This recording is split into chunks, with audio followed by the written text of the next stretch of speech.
21st Century Entrepreneurship with Martin Piskarik.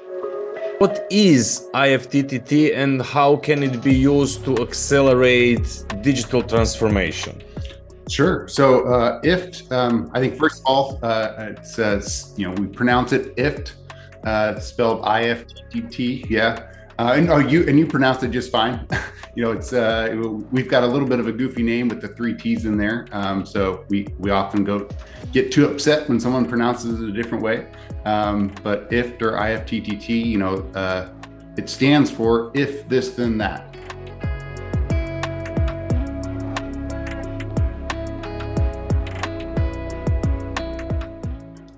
And that's really kind of the basic premise. If something happens, if you get a new, like follower on Twitter or a new, customer on your customer mailing list in MailChimp, then do something else. Add that to a spreadsheet, trigger some type of other email.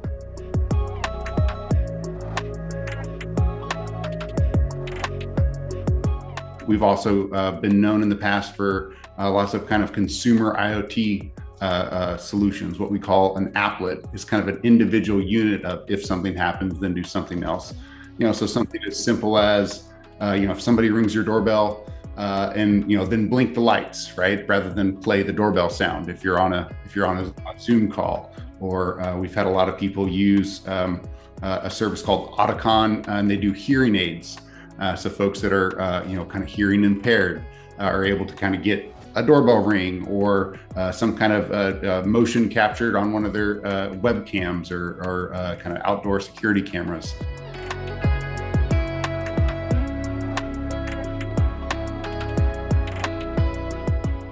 So really the kind of the possibilities are endless, and the kind of foundational kind of starting mission, if you will, is allowing regular folks, non-technical folks, non-engineers, to do what engineers can do.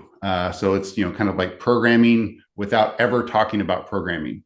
So kind of if this and that is something plucked from the world of programming. And we've spent a lot of time and a lot of our kind of expertise is around making that user experience as simple as possible. So no one should actually feel like they're programming, but they end up with essentially an end result that is a new application or new kind of mini app. That's where the word applet comes from, that's specific to their needs and solves their problem in kind of a unique and personal way.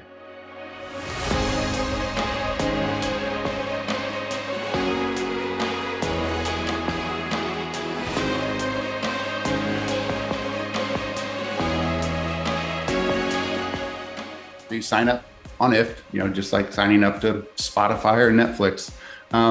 And you can create your own from scratch. So we have basically kind of like a wizard that we call the DIY creator. And you basically kind of click through, if, and you click a button and it shows you the list of, almost 800 some odd services, from Twitter to iRobot. You pick a service, you pick a trigger is the kind of this part.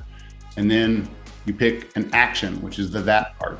And so, that's kind of the most simple version of if this and that. We, of course, have kind of additional, if this, when this happens, and then maybe you send a tweet that's delayed by 2 hours or something like that. So you can get kind of more powerful tools to build something a little bit more custom.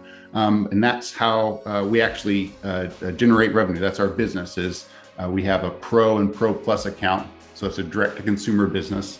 You can enable 2 applets for free, and then after that you have to pay. And if you want the additional kind of power user features or more powerful tools, you pay as well.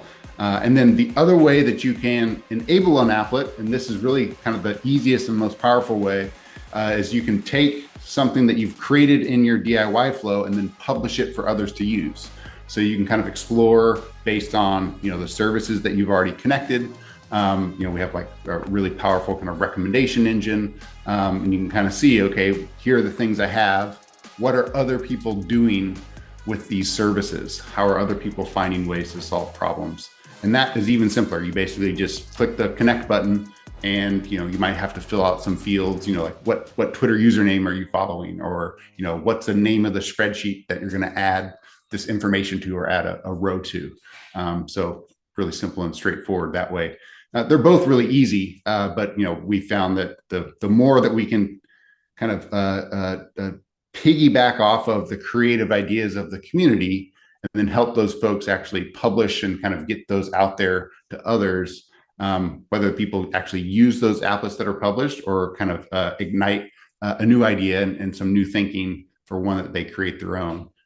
That's been kind of something we figured out 2 years in and have really never looked back. So there's almost, like I said, infinite number of ways nearly to connect these various services, and we're always kind of surprised by what people come up with, despite all the experience we've had and all the different use cases we've seen.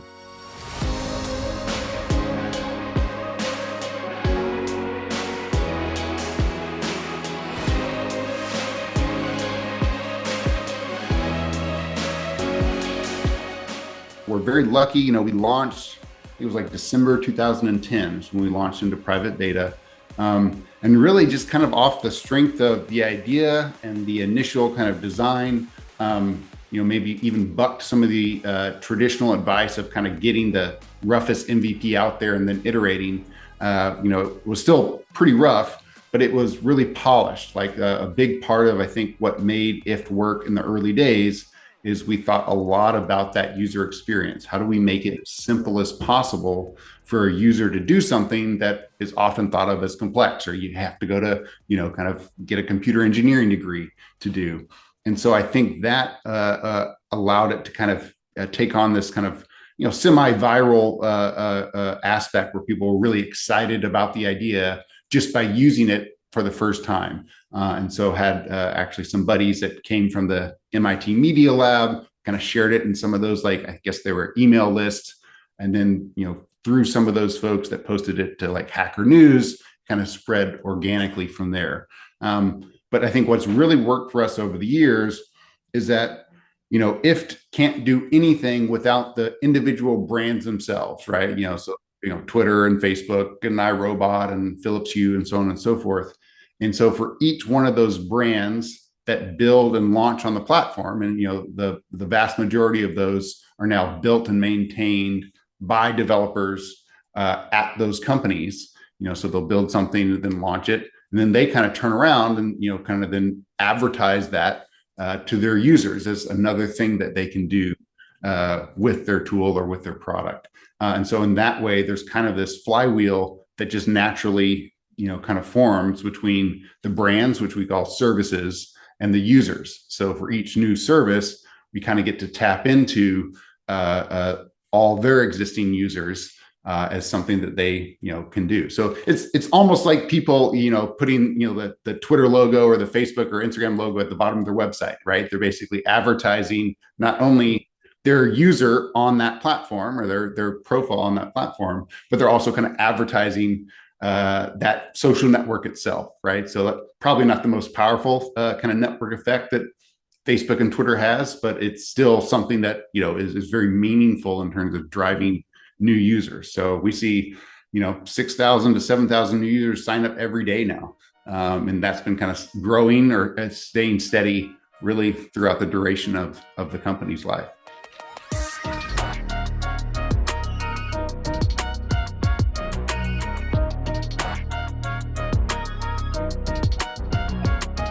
Intelligent. Any other specific strategy? So to ensure ongoing customer engagement, so you're in for all folks that are in D2C stratosphere.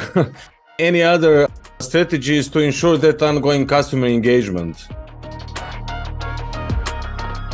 Emails, obviously. I think being very considerate about when a user signs up, what are kind of the kind of campaigns and journeys we kind of take them through.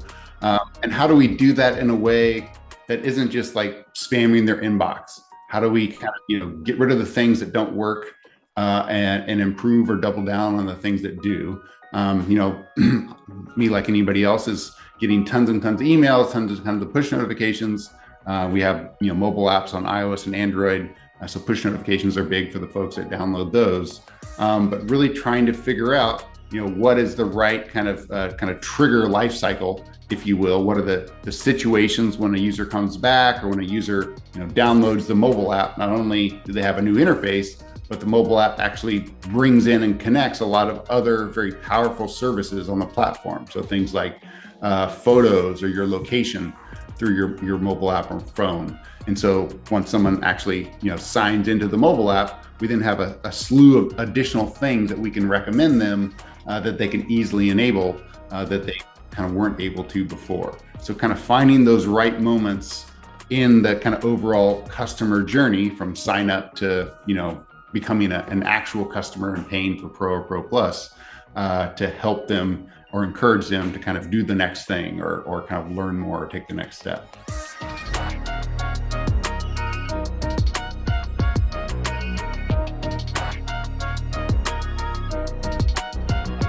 For that level of scalability, what measures are taken by IFT? I think one of the things we care a lot about is not only kind of top of funnel, how many kind of page views and unique users are looking at our website or looking at our mobile app pages. What's that conversion rate? How many people are actually looking at those and then signing up? What are the pages that kind of matter most? Is it the home page? And for us, we've had a lot of luck by actually kind of creating specific pages that showcase the connections between two services.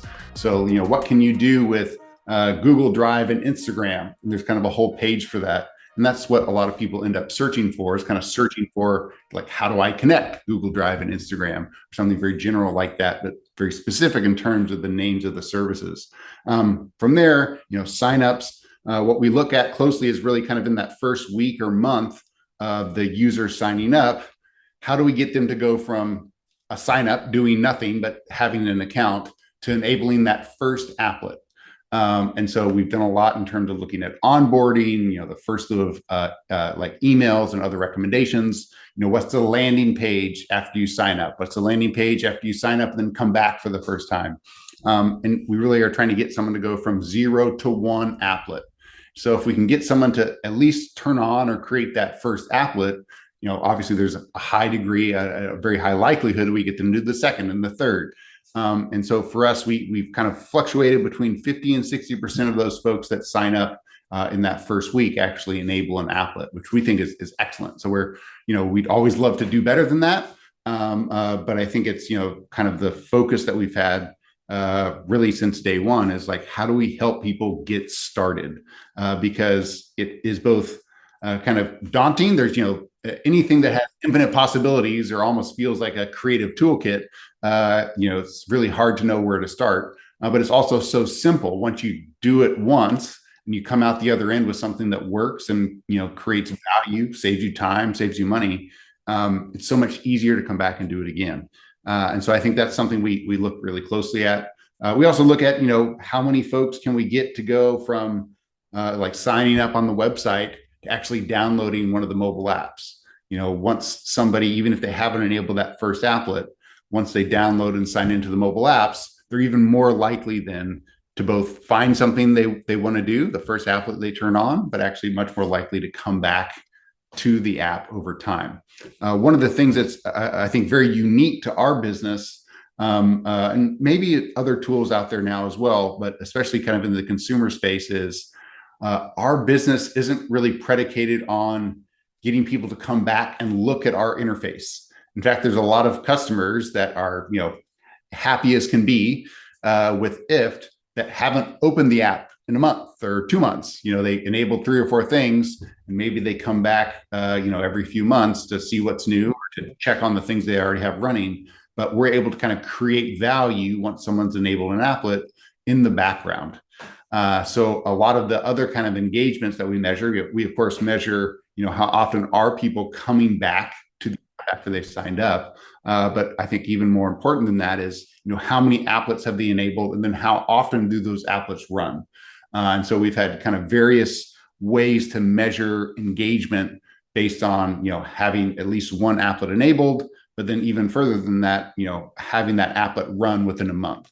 So we've kind of gone down a path of kind of getting more and more specific. And we've actually come full circle back to kind of considering an engaged user or customer as someone that has at least one applet that's turned on and working, because we're creating at least some value for them. So that's, I think, a more simplistic measure, and may not capture, like the perfect group of, fully engaged users, but it's so much easier for the team to think about and for us to kind of build towards. And we, of course, measure the other kind of, when you have 2 or 3 or 4 applets, and then how often those applets run. Those are still important, but those aren't kind of the main focus areas in terms of getting someone engaged. We're instead, one of the things we learned, that the value of an applet can vary widely, and the number of times that applet runs isn't necessarily a great measure, right? So a good example would be, say you have like a Ring doorbell that it has a motion sensor on it. So you could, take the picture from the motion sensor, save that to your Google Drive every time it captures motion, and that could happen 3, 4, 5 times a day, right? A bird or a dog runs by, or someone delivers a package, and so that's valuable for the user. They have this archive of all these pictures over time, but it's maybe less valuable than, say, having an alarm system. So say you had some kind of alarm system or camera in a spot that was really critical that no one ever went to. And if someone went there, that probably meant they were trying to steal something. That may never run, or it may run once every 2 years. And, when that does happen, it's bad. But if it works and it sends you the notification, or it somehow prevents someone from stealing something from you, well, that's incredibly valuable, right? So that's an example of something that, again, may never run, or may only run once, but creates a whole lot of value, where something that runs 4 or 5 times a day also creates value, but I think much smaller. So we kind of learned that the hard way through experimentation, and, really trying to think about what is the value that's being kind of perceived or being given by us to the customer. And then, what then leads to that customer doing something more, adding another applet, and then eventually becoming an IFTTT Pro customer. How did you ensure the whole system to be both secure and efficient and reliable? Or is it, again, too deep question? Oh, no, I mean, that's a huge question, but I think maybe if you take all 3 of those, is secure, efficient, reliable, maybe even starting with secure. So for us, I think one of the most important things that we knew going in was that the more someone uses IFTTT, the more IFTTT becomes really kind of a centralized hub with access. It's not necessarily as important as the phone, if you think about all the places you've signed into with your phone, but it gets close, right? Like when you connect your Google Drive, you can kind of read and write to Google Drive. When you connect your Ring doorbell cam, you can kind of see the doorbell, or see when someone rings the doorbell. When you connect location, we now have access to that location. And so we knew that we needed to be very, very careful with how that information was accessed. So right from the get-go, we really kind of conceived of any of those like API tokens, any of the credentials that we needed to sign into those other services or access those APIs on the user's behalf were stored separately, were stored encrypted, were stored in a way that, what would be essentially impossible for someone, even if they somehow broke into our system, to actually do anything with, right? Like there's just so many kind of layers of kind of protection there. I think the other thing was, and we kind of have been around long enough, like I said, launched in December 2010. When we launched, the idea of like multi-factor or 2-factor authentication wasn't really a thing, or at least it wasn't a thing that most consumers were aware of. If you worked for a big enterprise somewhere, they might ask you to put in some kind of authentication code or SMS. And so the second that was kind of gaining steam, we made sure to add that, and then also made sure to add that to our onboarding process. So we haven't quite gone so far as to like force users to do 2-factor authentication, but we basically make it so the user has to make an informed decision, right? They know it's available, and we've told them multiple times, and it's something that is kind of recommended to them in a way that I think is really helpful. So we have a lot of people that use that two-factor, and that ultimately, especially if you're doing it without SMS kind of has its own shortcomings. But if you're doing that with like an authentication app that's generating a code, it's about as secure as you can get. So, all those are kind of some of the steps we've taken. Do things like annual security audits, black and white hat testing, because all those credentials and all that information we have, if that were to be breached, it would really, I think, undercut a lot of the trust that we've built. The other thing, to say from a security perspective, I can't emphasize enough how important it is to be simple. That word is overused and can mean so many different things. But oftentimes systems become less secure because they're more confusing or hard to use. So even something as simple as trying to figure out where you set up two-factor authentication or how you can get your recovery codes or what the steps are to do that. We found that by keeping the design and the user interface as simple as possible, people are then more likely to either maintain that two-factor authentication or kind of reset a password in a very simple and secure way. So I think it's some of that kind of design background and user experience background that actually I think ends up making the system more secure, because it encourages more people to actually do the secure thing, use two-factor authentication and so on and so forth. So that's the security bucket. The kind of reliability bucket is actually something that we've, I think, improved at over time. When we first launched, I would say we weren't super reliable. One of the things we did get right, though, was right from day one, we had an idea of kind of like an activity log. What happened? So if we did run into some kind of error, say you deleted your Twitter account, or in some services when you change your password, and I'm not sure if Twitter does this anymore or not, but when you change your password, it also essentially deactivates all of the OAuth or API keys that you've given out to third-party services. And that's kind of part of that security measure. Those services are assuming that a password change means you're concerned about someone having access to your account that maybe shouldn't. And so in those situations, we would return an error in that activity log. Hey, there was a problem posting a tweet to Twitter or adding a row to a spreadsheet on Google Spreadsheets. And so then from there, even though that information was still very general, you may not even say that, hey, your API key is invalid. It might just say there was an error. Users can kind of self-serve and figure out that problem. That activity log has now gotten, I think, a lot more robust, but also we've gotten a lot more reliable in that we're able to, I think, detect problems with APIs in general, right? So if there's, pick another service, let's say iRobot. So if iRobot's API is experiencing some kind of downtime or some type of latency. In the past, say if it's latency, we would just kind of blindly continue to make API calls, and then all of those users' applets would fail until that was rectified. And in some cases, even adding to that downtime by kind of an unintentional DDoS attack, right? Where basically sending all these API requests that are failing, and that's making more API requests fail. So it just kind of builds and builds and builds.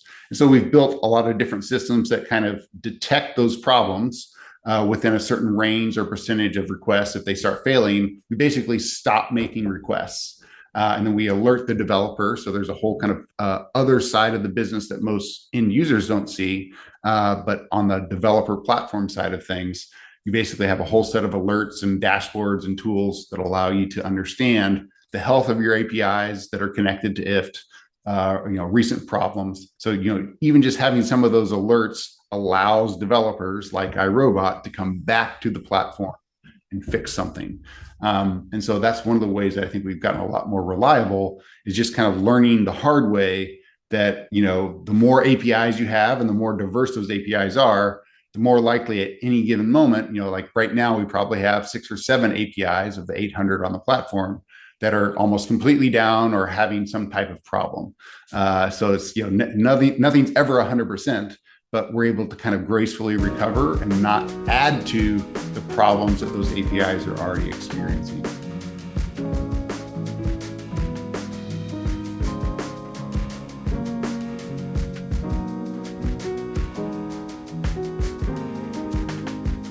Efficiency is another one. I think there's both efficiency in terms of like our costs, what does it cost us to run an applet?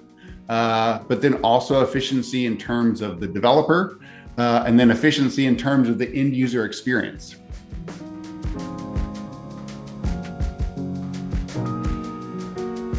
So if you think about the end user is probably the simplest to talk about first. Is a lot of situations, it's more valuable to get something in real time, right? Or get something near real time. So if you've got a hearing aid and motion is detected in your backyard, you probably don't necessarily need to know about that 20 minutes later. It's, whatever was causing that motion is already gone.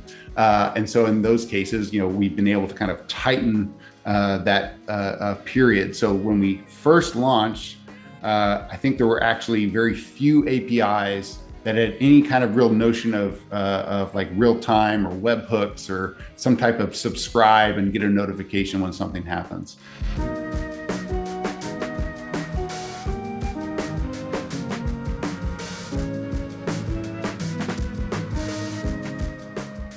So everything was based on a polling period. Basically a cron job for the folks that are engineers out there. Basically a cron job would run like every 15 minutes or every hour, depending on the situation. Check an API, 99% of the time they'd get the same data that they got back 15 minutes ago. So nothing new had changed. Store some, very small piece of information that says, where we are in the serial chain of events. And then if there is a new event in that chain, take action, save it to a spreadsheet or start your iRobot Roomba.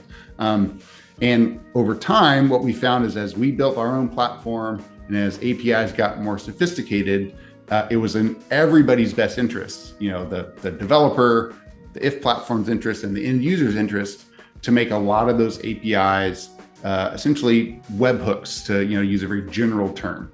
But essentially saying, okay, for this user with this particular ID, we're interested in updates, when motion is detected or updates when they get a new email in their inbox. So rather than us asking the same question over and over again, we'll basically let you tell us where the new information is.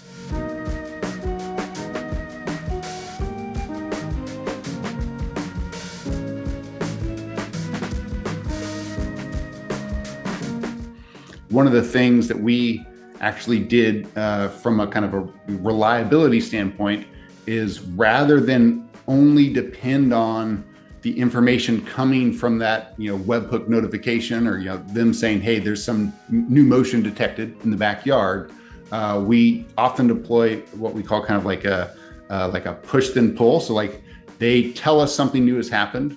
They might include enough of the information in that notification for us to actually take action. So that's a little bit faster, but to make sure that we're, not duplicating events or not missing one, we basically use that notification as the, kind of the trigger or the event that kicks off a poll. So everything is still ultimately poll based, but the notification allows us to poll much more efficiently. And so, rather than polling every 15 minutes, in some situations, if there's a webhook notification, we poll once an hour or once a day, just to make sure we hadn't missed something or we hadn't dropped a notification. But that, back to this idea of reliability was one of the things that I think we got right? Like a lot of those APIs, do send enough information in that notification payload to take action or do something with it. But on either side, that notification may never have been sent, or, IFT itself might've been down and we could have dropped that notification and never seen it. So if you just rely on that, you're basically relying on the uptime of multiple services at any given moment. So I think that was another thing that we kind of, I think, got right out of the gate. Linden, how do you feed your brain? Really, it's a combination. I think exercise is so key. Even though it's not necessarily learning something new while exercising. To me, exercise at least the right kind of exercise, some type of cardio, running. I like to run, bike, and swim. I don't consider myself a triathlete as much as I like to do the three things. All three of those things are really like a forced meditation, right? And kind of a meditation in a very different way. I used to be a big meditator as well. It's not something I do quite as regularly, probably a couple times a week now, but I used to do twice a day, 10, 20 minutes. But what I found is that I actually got more out of the exercise. So not only, staying healthy and fit, but like getting into kind of that runner's high, that zone where you've kind of tuned everything out. You're maybe seeing something interesting. I live in San Francisco, so especially any runner bike, you're always seeing something cool and new and beautiful. But like that allows you, I think, to kind of open up to creative ideas or kind of get to a place where you can make a decision that I think would be much harder to make if you were just like thinking about that decision all day. So, maybe counterintuitive, but to, I think, keep your brain healthy, I think it starts with keeping your body healthy and finding the type of exercise that allows you to get into kind of that meditative, almost zoned out state. From keeping the brain healthy, one of the company values, one of my own kind of personal values, or almost like I sometimes like to say, kind of like the secret to life, is always learning. And I think it's not only a way to help yourself get through mistakes, right? If you can kind of approach every mistake as a learning opportunity and at least try not to do it the same way twice. I think that's really kind of a powerful, but also, kind of a cliche thing. But it also has to do with, I think a lot of engineers or people with an engineering background somehow naturally either have an affinity for this or like through just even their professional careers learn this. You've got to continue your education throughout your entire life, and I think especially like software engineering is, I think, very conducive to this. You might have learned PHP and Perl 20 years ago, but if those are your kind of core skill sets today, maybe a little bit harder to get a job. There's always an exception, right? I'm sure like the best Perl developer can work on a system that was built 30 years ago and make tons of money. But you're incentivized to stay very current. And maybe other professions, like I would imagine maybe a medical profession might have something similar to that. But if you kind of apply that no matter what your background is, and apply that not only to like your deep expertise, right? So if you went to business school, you probably have a deep expertise in finance or something like management or managing other people.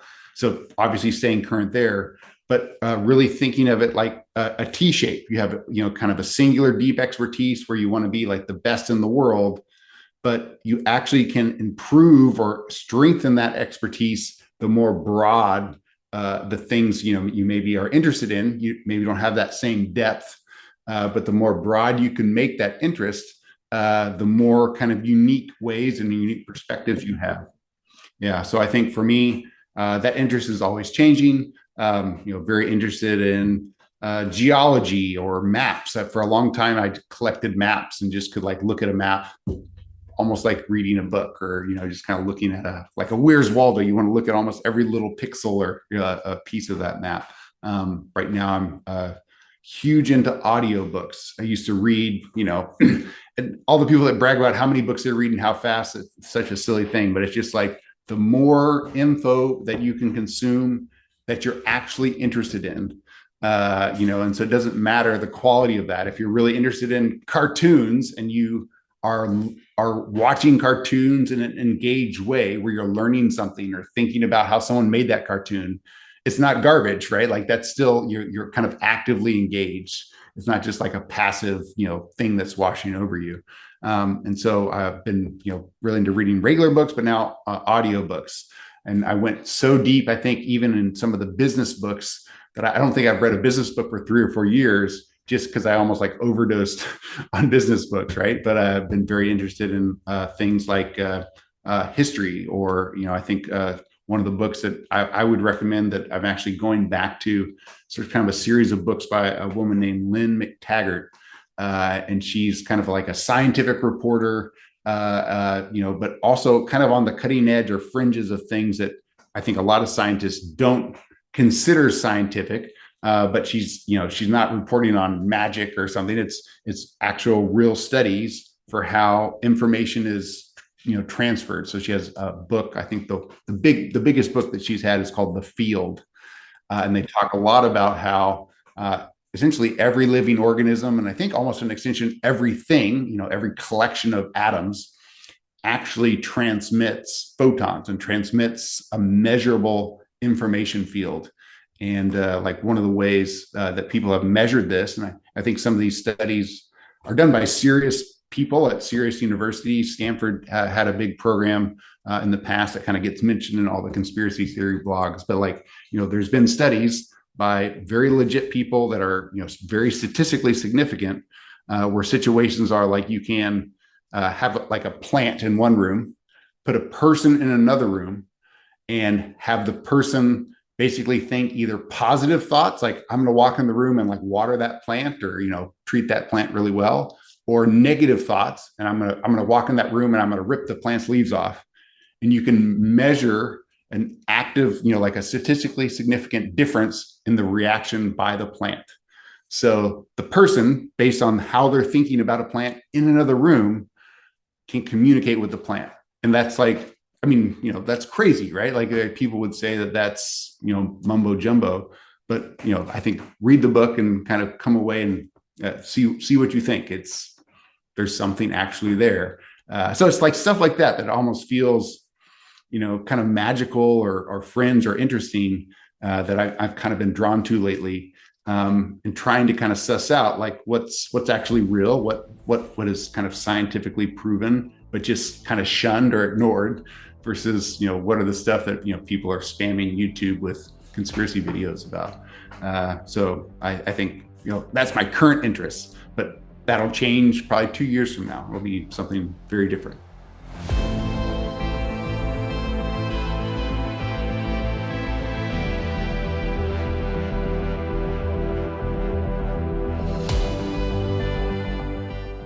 I think part of being an entrepreneur is almost like defaulting to you have to be an optimist, right? Like any business, any venture, it is an adventure, right? Like we've kind of lost the idea of like explorers that are like mapping the globe, or the Shackleton is going to like cross the Antarctic or something. Like so much of that is we have astronauts, right? Like there's only a handful of those. So the idea of like a dangerous adventure, I think one of the only outlets for those that are kind of interested in that is entrepreneurship.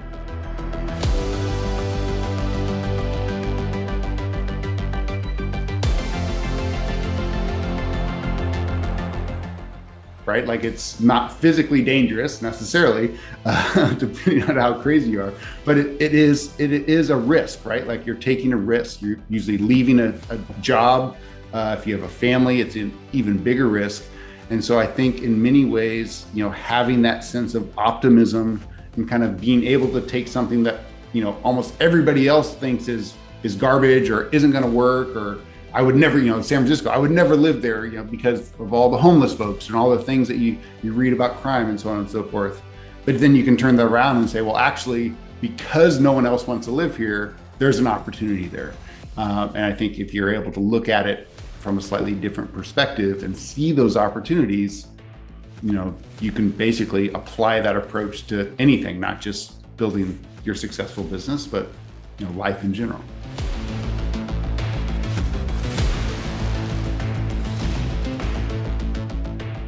Whether you're an aspiring entrepreneur or a successful content creator, just starting to build your own personal business, IFT, which stands for If This Then That, is building solutions that are going to help save you time.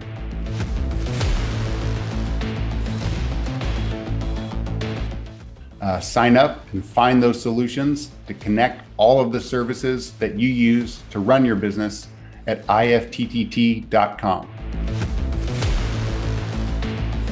21st Century Entrepreneurship with Martin Piskarik.